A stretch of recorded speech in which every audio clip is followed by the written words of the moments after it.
Okay, let's see what we got here. I've been using one of these things. I forget what you call them, but I like it.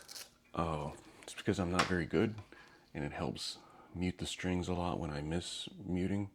It teaches me, okay, I need to put my hand here to start muting strings a little bit better, so it does. It's kind of good, I guess. Hold on, let's see here. Am I all the way wide? Yeah, okay. So, this is a Kerry King, what is it? The Beast? I forget which one this one is, but this is a Kerry King guitar. He doesn't play with BC Rich anymore, but he uses Dean. But I like this guitar actually, just by the shape of it. I always sit, so I have a little footstool, so I put my foot on this, and this little arm keeps it high, so it helps me play a little bit better. Not that the music's any better, but I mean the actual. So actually, I wouldn't mind getting another guitar. I've seen some of those, like I've made a bass with a home kit like that.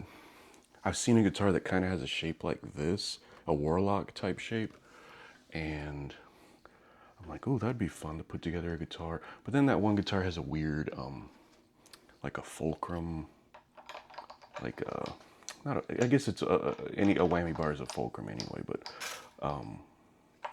its angle is, it's got a whammy that I don't like, is what I'm trying to say here. Whammy is okay, but it looks kind of cheap.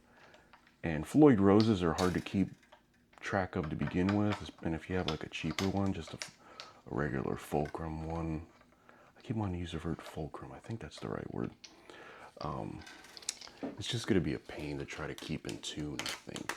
The bass seems to stay pretty well in tune. I think the problems I'm having with the bass as far as tone goes are all in my hand. And just not knowing how to play bass that well. I'm not good at guitar, and you think I'm bad at guitar, you should see my bass playing. It's way worse. Can you see everything I'm doing here? Yeah. So I'm gonna replace these. I've been using Diodarios for a while, and all the Diodarios seem to work really well. The one thing I wanted to do was there's a couple of pieces that are a little more Slayer sounding, and I have the Hanneman guitar. I did that video a couple weeks ago, and I accidentally uploaded it on the wrong day. I uploaded it and actually sent it public, and a lot of people watched it when I did re-upload it the following week, or reset it, I should say. But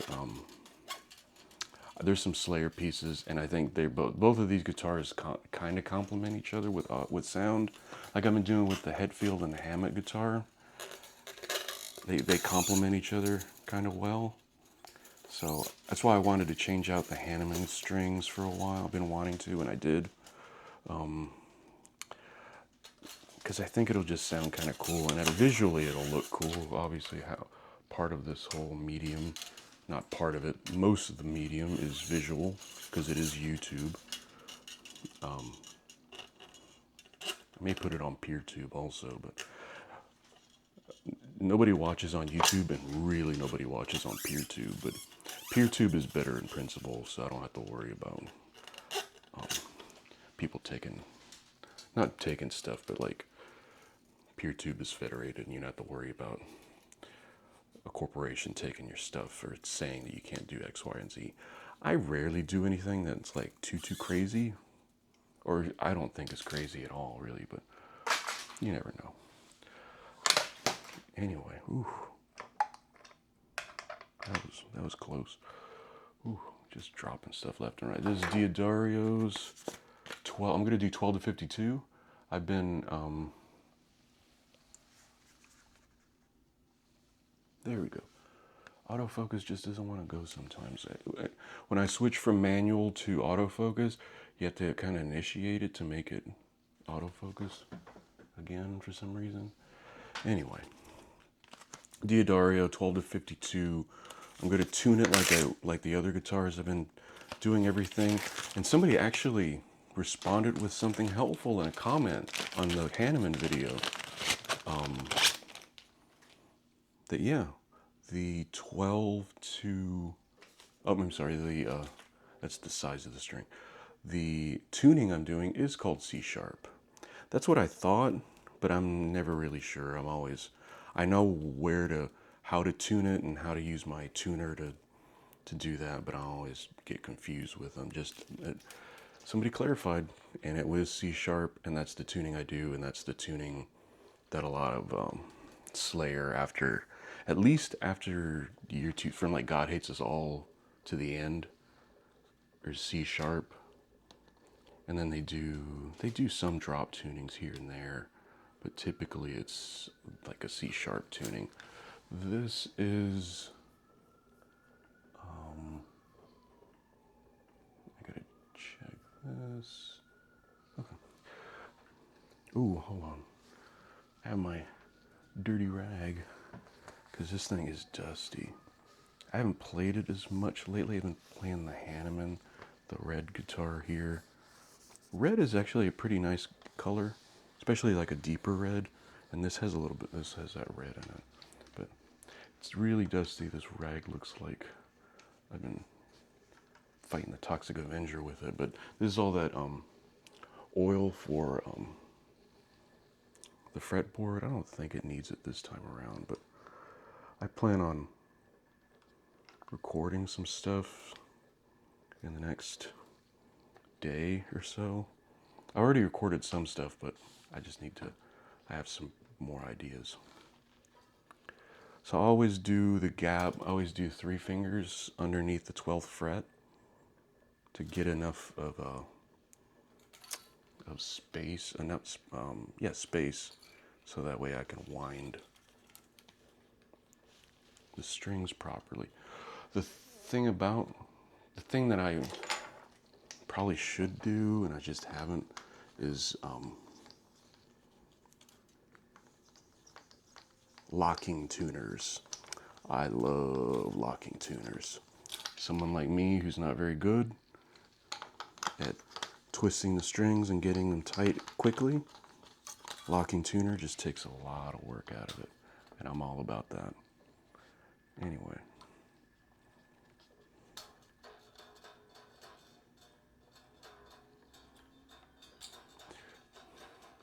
Seven minutes in, I only have one string on. And apparently that's like a meme that I've seen going around when you're tuning your guitar or setting on new strings or something like that. When you set them, you always just kind of look away to make sure you don't pop a string or doesn't pop in your face.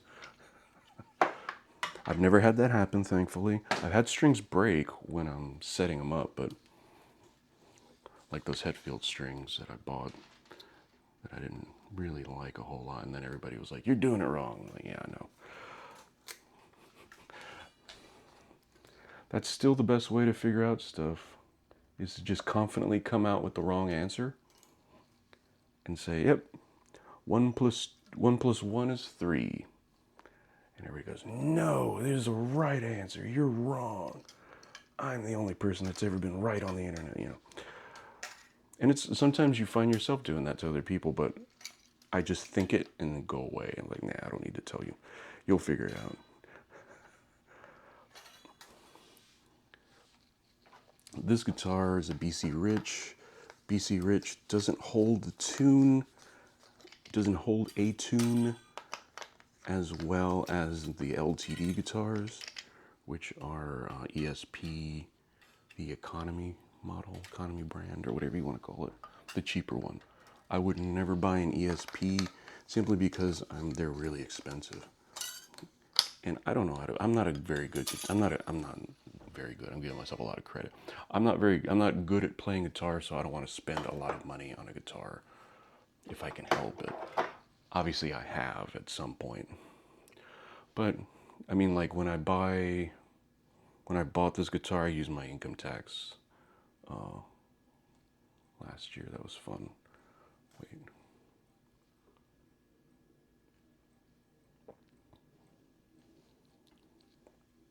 I used my income tax return and bought that guitar, but like an ESP of this guitar would be like what, $4,000.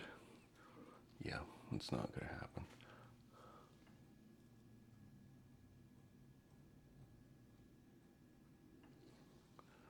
What's the next string? Green. Yep, that seems right. Diodarios, I've used these for 5 years or so now. I like them. I think they hold together pretty well. They hold tune pretty well. It's I just think they're nice. They're coated. I'm not sure exactly with what. It's probably on the label, and I just never looked. They hold tune really well, and like I was saying, the guitar doesn't hold tune as well. And having a string that holds the tune really well helps a lot. Yeah. Just, there we go. Getting all of this together isn't that hard. It's just time consuming. But I've gotten better at it. Just need it to be tight. I don't need it to be tuned yet.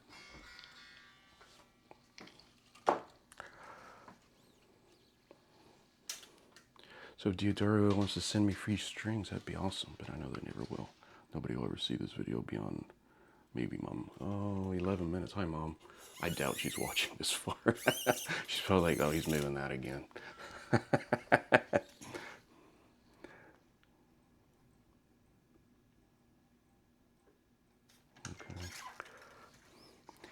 There you go. KK Beast, because it's Kerry King's guitar. KK Beast. That makes sense. He still uses a guitar that sort of has this form factor. The Dean guitar. One of the Deans kind of looks like this, except it has 4 points instead of a half V like this. That would be a cool guitar to get. I've never had a Dean. The Deans that I've tried, like the Dimebag Dean, I've just never, they just don't jive with me for some reason. I don't know why. I listened to Pantera, old, well, now there is no such thing as new Pantera. Old Pantera, who I am not excited to see open for Metallica. I just don't, that's a cover band. And Zach Wilde said it himself, so I'm not talking out of school, I'm not talking trash. Although I kind of am. I think they should have, like, oh, this is for the brothers and whatever, dude. You wait until they're both dead to start doing this. You could have easily done it with Vince at least, but you knew that Vince was right and that you screwed up. Anyway, it's I don't know. Pantera's gonna be opening for Metallica, and I'm gonna go see Metallica in June. If I miss Pantera because I'm standing in line getting a shirt or whatever, I'm not gonna cry about it.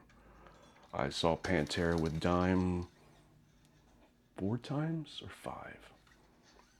Saw him open for Black Sabbath that one time at the Summit in Houston. I've seen him play at least 4 times. So with Dime and Vince. I only saw Hell Yeah once, but they were fun. But yeah, Phil could have easily just said, you know what, Vince, let's do something. Called him up like a man. But he just waited until he died, and then all of a sudden he wants to do Pantera again. Oh, how convenient. But in reality, just like Metallica didn't, when they did the Black Album, and they had all these bands do, all of these musical artists do Metallica songs, but none of them were heavy metal bands. And their excuse was, we want to have other bands, blah, blah, blah. It's because if they would have asked heavy metal bands, everyone would have said, why didn't you put Megadeth on that? And hearing Megadeth do like Sad But True or Holier Than Thou or even Enter Sandman would have been glorious. I'm a huge Metallica fan, but I'm also a Megadeth fan. I'm not one of those people that says I'm not going to. I'll listen to it if I like it.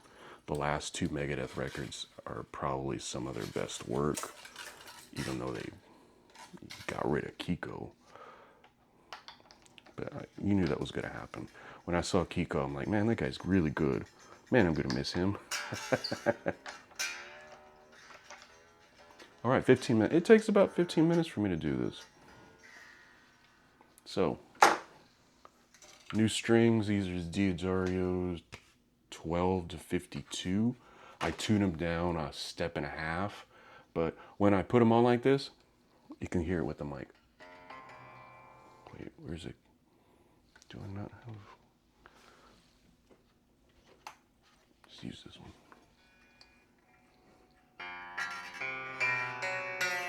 Perfectly in tune. First try. Don't even have to think about tuning it.